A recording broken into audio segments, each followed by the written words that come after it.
En primer lugar, hablará Jorge Lirora Delgado, profesor de la Universidad de Almería, presidente de la Sociedad Española de Estudios Árabes, presidente de la Fundación Bentufail y alma de la gran enciclopedia Biblioteca de Al-Ándalus. Hablará sobre el contexto histórico del Collar de la Paloma. Jorge, por favor, espero que tu inmensa sabiduría se limite a los 30 minutos que tienes establecido. Tienes la palabra. Bueno, muchas gracias, Juan.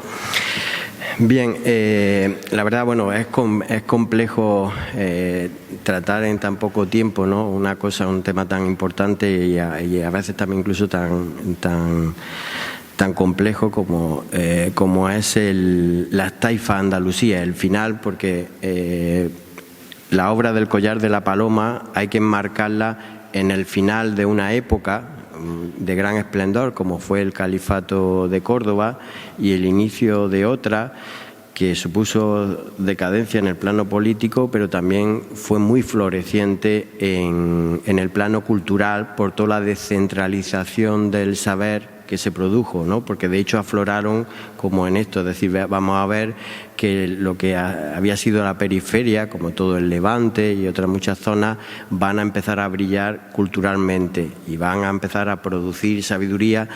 De hecho, además, sí, fue una revolución impresionante culturalmente, porque si viéramos históricamente, si nos preguntáramos a autores anteriores, es decir, de la época romana, pues apenas podemos contarlos, ¿no? Mientras que, en cambio, a partir de aquí, sobre todo con todo el periodo andalusí, pues la verdad es que veremos cómo florecen gran cantidad de autores, y además no solo en los lugares importantes, sino que van a aparecer en localidades también menores, aunque vamos a ver con los datos que hemos hecho en la Biblioteca de Al-Ándalus que Xàtiva fue un lugar realmente importante, ¿no? Para situar un poco el marco, que va a salir continuamente aquí, pero bueno, para situar la obra, que seguramente en muchas de las comunicaciones aparecerán, doy algunas fechas, ¿no? La primera, Ibn Hazm, nace, como habíamos dicho, en Córdoba en el 994, se perdió la ocasión de conmemorar el milenario de su nacimiento. Como digo, ahora lo veremos sobre todo en una de las exposiciones de Virginia Luque, que Emilio García Gómez no perdió la ocasión de conmemorar la fecha emblemática de su muerte en 1064, aunque no era el milenario, era lógicamente el 9º centenario, ¿no? Eso lo veremos, que él lo aprovechó, ¿no? Esa ocasión. Ya en el 94 le pilló también que próximo a su defunción, ¿no? El 1022 es la fecha que él mismo, Emilio García Gómez, dio como fecha de composición del collar. Las obras muchas veces se gestan en distintos momentos, pero yo creo que había también distintas teorías que acertó en ese sentido de situarla, de si queremos dar una fecha concreta, podemos dar esa fecha del 1022. Ha sido realmente casi un milagro que se haya conservado la obra, porque ha sido un único manuscrito el que se ha encontrado, además un manuscrito oriental que data del 1338, entonces bastante posterior. Que tiene, como todo manuscrito, tiene un largo avatares. En 1644 Wagner lo llevó de Turquía a Leiden, allí reposó durante mucho tiempo hasta que el arabista Reinhard Dossi la descubrió al catalogar los manuscritos en 1841. A partir de ahí también hubo que esperar bastante tiempo hasta que Petrov la editó en San Petersburgo.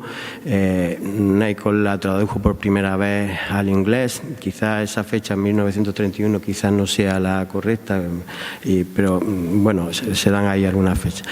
García Gómez hizo la primera traducción al español en 1952 y, lógicamente, como hemos dicho, García Gómez falleció hace bastante tiempo y tenemos la fortuna de que Jaime Sánchez Ratia, que nos acompaña además en este simposio, pues realizó una nueva traducción que además acompañada de la edición árabe, lo cual es muy de agradecer porque se puede comparar y contrastar esa traducción que lógicamente pues presenta sus dificultades, ¿no? Como toda gran obra, ¿no?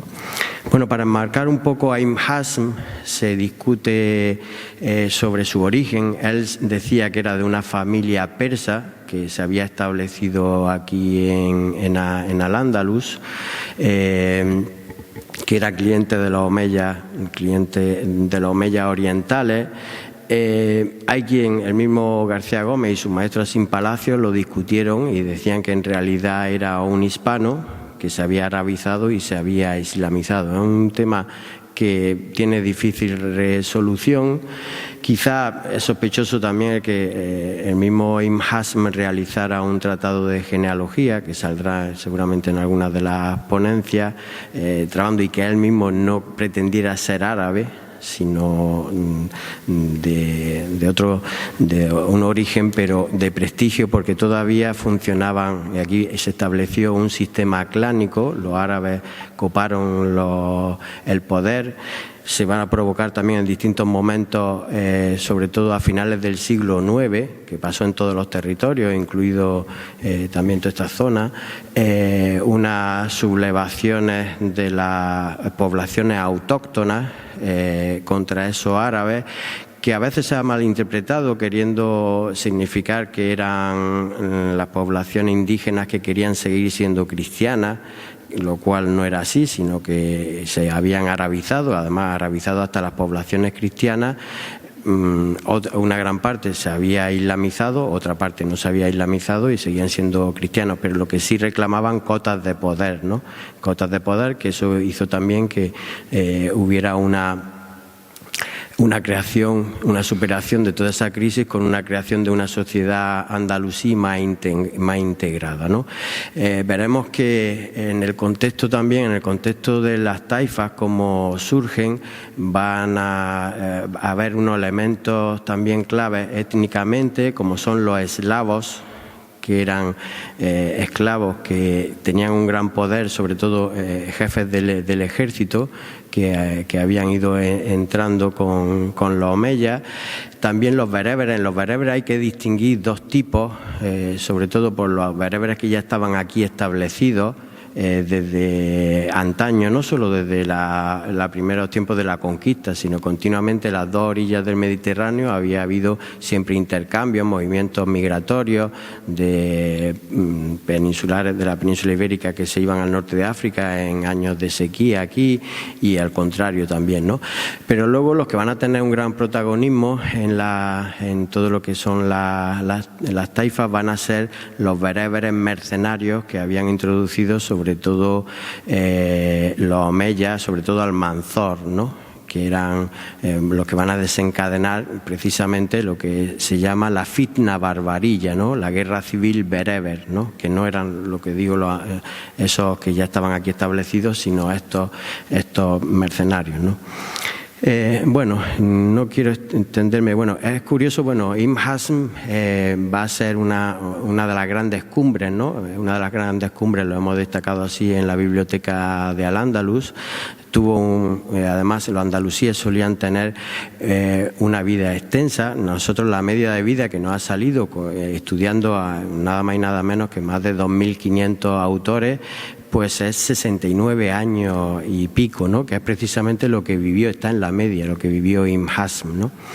De una vida además repleta de una gran producción, aunque estamos destacando ahora el Collar de la Paloma. Él sobre todo era tradicionista, teólogo, historiador de las religiones, destacó muchas de estas cosas, y esta obra en cierto modo pues fue una obra de juventud que además sorprende por la gran madurez que manifiesta, ¿no? Y decir que es representativo del gran nivel cultural al que llegó Al-Ándalus, ¿no? De cómo tan joven es capaz de hacer esa obra maestra, ¿no? Como es el collar de la paloma. Bueno, aquí tenéis el juicio de Ibn Hazm el juicio de Ibn Hayyan, el mayor historiador, en contra de Ibn Hazm, porque Ibn Hazm tenía una personalidad muy fuerte, ¿no? Que lo que le hacía enfrentarse, y desde mi punto de vista, pues bueno, su vida fue en cierto modo pues una búsqueda de mecenas continuo, una lucha que él mismo se define, ¿no? Como un sol que tiene el defecto de surgir y de levantarse por el occidente en lugar de por el oriente, ¿no? Porque iba en cierto modo contracorriente, va a ser un legitimista de los omeyas en una época en la que ya los omeyas ya no tenían esa continuidad, no tenían posibilidad de esa continuidad. La biografía de Ibn Hazm y en todo ese contexto se lo debemos a Sin Palacios, el que hizo una buena biografía de él, aunque creo que faltan hay muchas sombras en su vida y que hay que ir sacándolo. Yo aquí he sistematizado muchos de esos datos. De hecho, bueno, en la biografía en la Biblioteca de Al-Ándalus que hizo José Miguel Puerta Vilche, pues aprovechó también toda esa sistematización que hizo a Sin Palacios. Pero creo que podemos ir también rellenando todas esas sombras que van quedando, porque lo primero que no es que sorprenda, sino que eran así, es decir, en la cultura árabe en general y también la andalusí siempre tenían una gran movilidad. Se movían por muchos territorios porque además el Islam lo fomenta, ¿no? Fomenta el contacto con los maestros y fomenta el que se busque la sabiduría, ¿no? Es decir, que los dichos árabes de Utlub al-ilm wa al-ofisin, busca la sabiduría aunque esté en la China, Utlub al-ilm min al-mahd ila al-lahd, busca la sabiduría desde la cuna a la sepultura, ¿no? En las mil y una noches también se destaca mucho el viaja y cánsate, ¿no? Porque en el cansancio está la dulzura de la vida, ¿no? Y en todo eso también que permite todos esos viajes, pues el aprender, ¿no? Saldrá seguramente aquí porque una de las cosas que esto no está permitiendo, y yo de hecho pues también en algunas conferencias he destacado sobre todo la estancia de Ibn Hazm en Almería, porque él estuvo en muchos lugares, ¿no? Y precisamente seguramente lo destacará Ángel Custodio, muchas de las cosas de Ibn Hazm lo podemos ver a través de sus discípulos y sobre todo a través de Al-Humaydi, porque donde estaba Al-Humaydi estaba su maestro, ¿no? Y de hecho, pues también muchas de las preguntas podemos ir resolviéndolas por qué Ibn Hazm vino a Xàtiva, ¿no? Yo creo que, bueno, él vino por su maestro, uno de sus grandes maestros, que fue Ibn Abdelbar. Ibn Abdelbar era otro cordobés que se estableció y vivió aquí en Xàtiva. Es muy importante. Y fue precisamente, él era también zahirí, de la corriente de la doctrina zahirí, como Ibn Hazm, aunque luego él evolucionó al maliquismo, aunque Ibn Hazm continuó en ese zahirismo. Bueno, no voy a, porque bueno, es muy extenso, voy a ir un poco a ese contexto, cómo surge, cómo finaliza una época, el califato, y cómo comienzan esas taifas, que es lo que tengo encargado de hacer ahora aquí, ¿no? Yo creo que podemos hablar de unas fechas recientes y otras más anteriores como claves en ese cambio de época, ¿no? La más reciente es el noviembre de 1008, es cuando data que Abderrahmán Sanchuelo, el segundo hijo que gobernó del célebre Almanzor, es el gran dictador amirí, pues obliga a Hisham a firmar el acta de investidura, de forma que Abderrahmán Sanchuelo iba a suceder a Hisham II, y que luego además a su vez a él lo sucedería su hijo Abdelaziz, ¿no? Esto suponía lógicamente firmar la defunción de una dinastía como era la Omeya y el inicio de otra dinastía como era la Amirí. Evidentemente, eso provocó pues grandes sublevaciones, revueltas en Córdoba y con todo lo que suponía en todo el territorio, ¿no? De hecho, el pueblo de Córdoba se subleva el 15 de febrero, poco tiempo después, de 1009, destituyen a Hisham II y nombran a otro califa omeya, a Muhammad II, Muhammad al-Mahdi. Este además destierra a los eslavos amiríes, que eran apoyaban a los legítimos califas omeyas, y son los que se apoderan, y entonces los que vamos a ver cómo se van estableciendo, lo que decía antes, esos eslavos que van a destacar sobre todo en este contexto Mujahid en Denia, que se va a establecer una taifa bastante duradera, y luego Jairán, que se establece primero en Orihuela, una gran fortaleza, que luego va a pasar a Almería por la gran importancia del puerto de Almería que tenía, sobre todo desde el califato, todas las rentas que producía y demás. Bueno, hay otros muchos, Mubarak y Muzaffar en la zona de Valencia, también en la Vide y otros en la zona de Tortosa. Hay muchos eslavos que están participando en todo ello, ¿no? Pero bueno, nuevamente hay una sublevación porque aquí, aparte de todos estos núcleos, también estaban los mercenarios cristianos y los bereberes, como digo, ¿no? Aparte de esos eslavos. Suleimán al-Musta'in, otro omeya, en este caso apoyado por los bereberes, se va a sublevar y va a desbancar a Muhammad II al-Mahdi, ¿no? También eso va a suponer que luego, bueno, va a ser asesinado Suleimán al-Musta'in, vuelve el califato a Hisham II, y una gran fecha clave va a ser 18 y 20 de abril del 1013, donde hay una gran matanza durante 3 días en Córdoba de bereberes. Eso va a ser además fecha clave, que va a ser cuando poco tiempo después Ibn Hazm decide salir de Córdoba, como decidieron salir otros muchos cordobeses en esos momentos. Algunos, los que no perdieron la vida, que conocemos muchas, entre ellos el célebre Ibn al-Farabi, un gran autor del primer gran diccionario biográfico andalusí, que falleció en esa fatídica fecha. Precisamente en el 1013 es cuando se reparten también los bereberes, esos bereberes de mercenarios, ¿no? Con lo cual podemos establecer un plano, un mapa. Quizás no se vea muy bien. He querido poner este dibujo porque además no están ahora aquí presentes, pero esto lo hicimos cuando estábamos estudiando, varios miembros de la SEA, allí en Granada, esa sistematización de las taifas, y además cronológicamente cómo van viendo, y vemos en esos primeros momentos cómo todo el Levante es eslavo, también toda la parte de la taifa de Extremadura, ocupando también Portugal, y luego los bereberes ocupan también toda esta taifa. Los árabes, lógicamente, todavía van a seguir con lo que es el califato omeya. Luego iremos viendo cómo van a aparecer ya las taifas árabes un poco más adelante, y las eslavas van a ir desapareciendo hasta finalmente desaparecer por completo, igual que las bereberes, excepto la taifa de Granada. Bueno, realmente aquello fue un baile de califas, de unos y otros, lo que se produjo, un continuo batallar.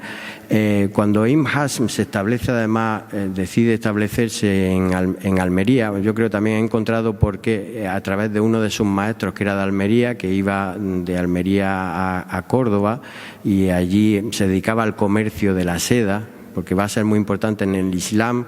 Se va a fomentar siempre que también se puede ir a comerciar, y a su vez también a realizar viajes de peregrinación, fines religiosos o también de sabiduría, ¿no? Se aprovechaban todo eso lo sistematizó muy bien Mahmud Ali Mekki, las finalidades de esos viajes, ¿no? Como digo, Ibn Hazm abandonó Córdoba, en principio se establece allí en Granada. Todo esto va a ser también un continuo apoyo de uno a otro. Aparecen los hammudíes. Los hammudíes no eran sino los idrisíes, descendientes de los idrisíes, que eran chiíes, ¿no? Pero van a copar, además, en ese caso fue también con el apoyo de algunos de los eslavos, como fue Jairán también, ¿no? Pero luego, por eso mismo, pues los vamos a ir viendo cómo van un gran avatar. Todo esto, además, tiene un valor, la obra del Collar de la Paloma, porque es fruto de su momento y nos deja reflejo, precisamente, ¿no? Ese cambio de política de Jairán, que hizo al apoyar a los hammudíes, y hizo que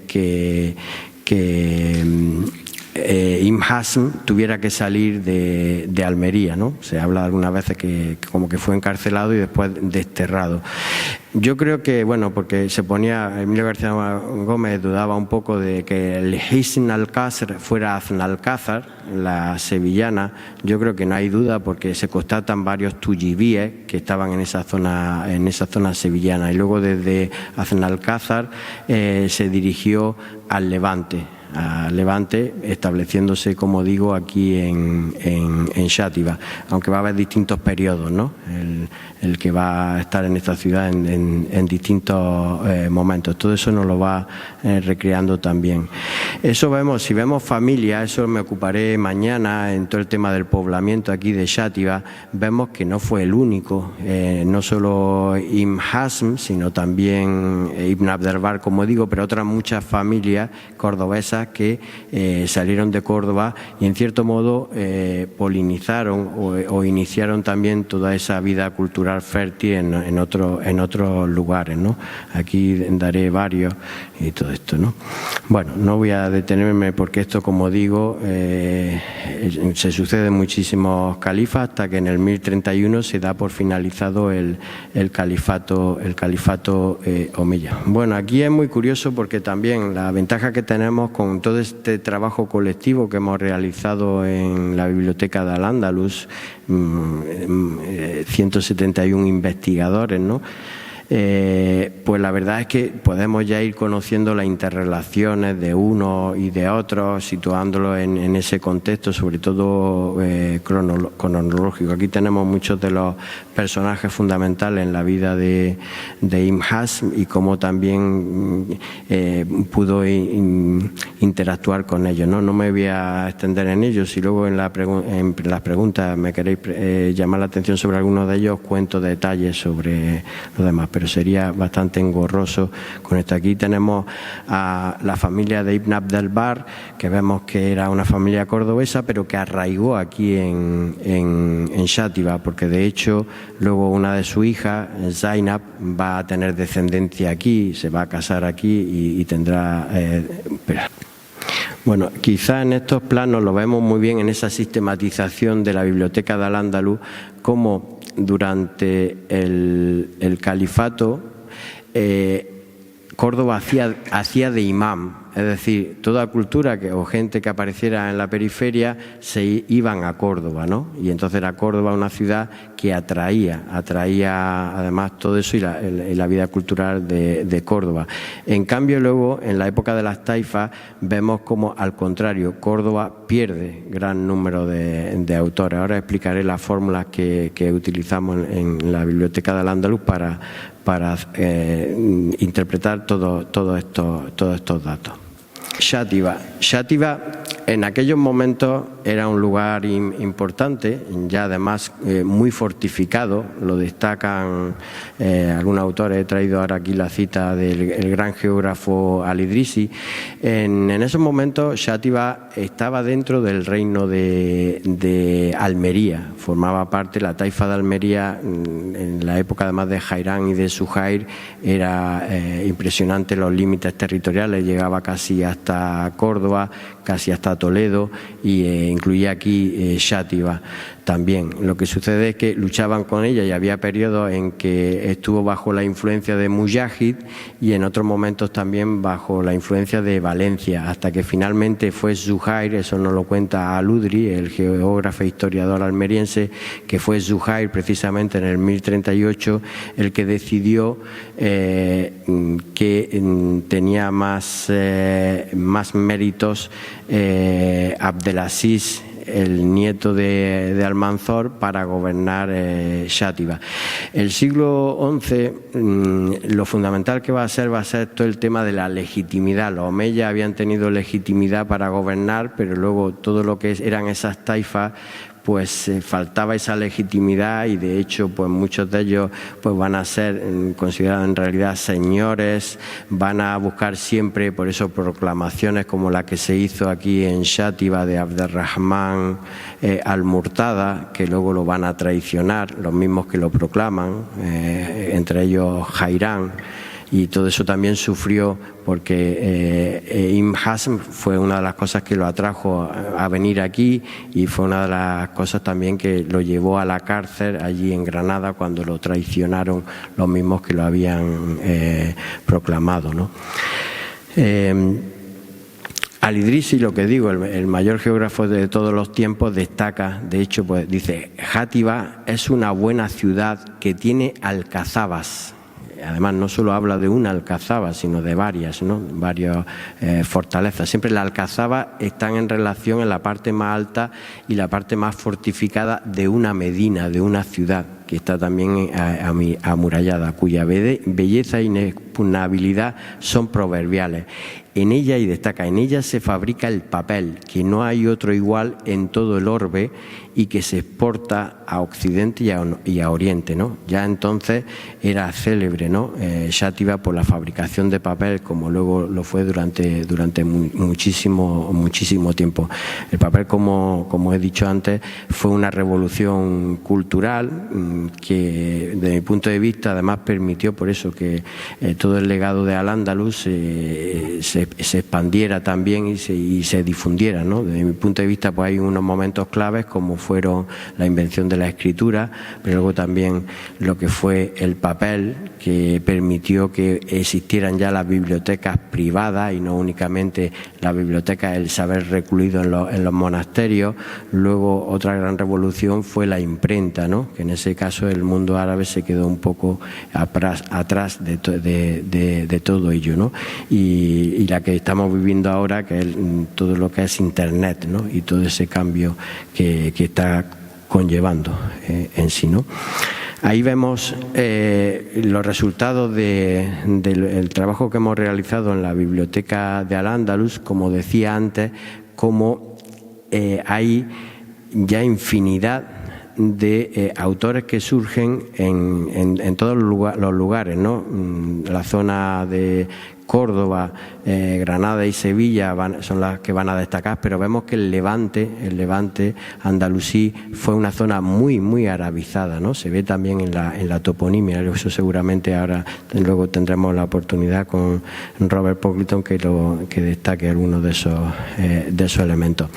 Lo que decía que podemos hacer a través de esa sistematización que hemos hecho en la biblioteca de Al-Ándalus, lo que yo llamo el PIB, Producto Intelectual Bruto, viendo de un modo muy aséptico los autores que nacen en una localidad, le sumamos los que habiendo nacido en otra localidad mueren porque vienen en esta en la que estamos estudiando, y les restamos aquellos que habiendo nacido en esa localidad se trasladan a otra y van a morir fuera de su localidad, ¿no? Y con lo cual vemos ciudades que crecen, ciudades que decrecen, y además podemos comparar unas ciudades con otras, ¿no?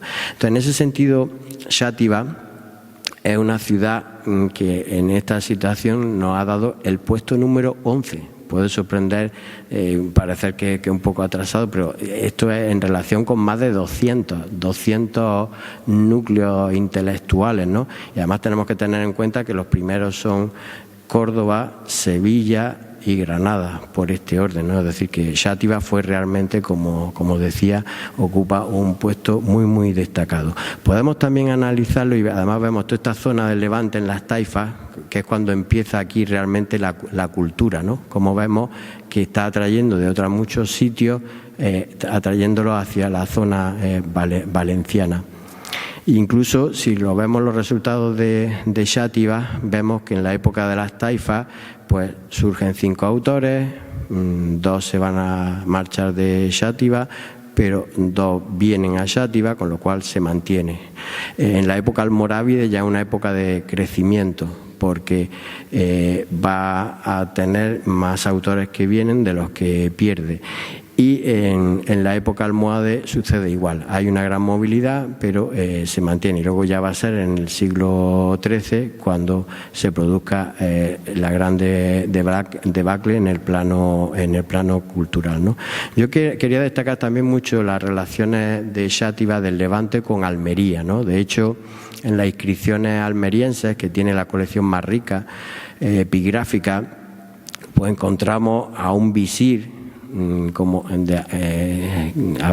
apedillado a Xàtivi, ¿no? Es decir, el setavense, que muere en el 1318.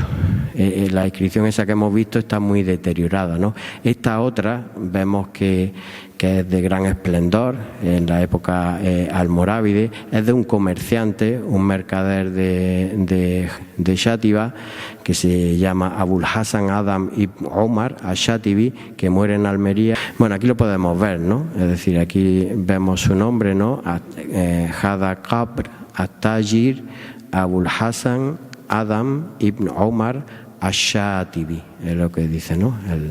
Además de estas muy esplendorosas inscripciones, muy esplendorosas, como digo.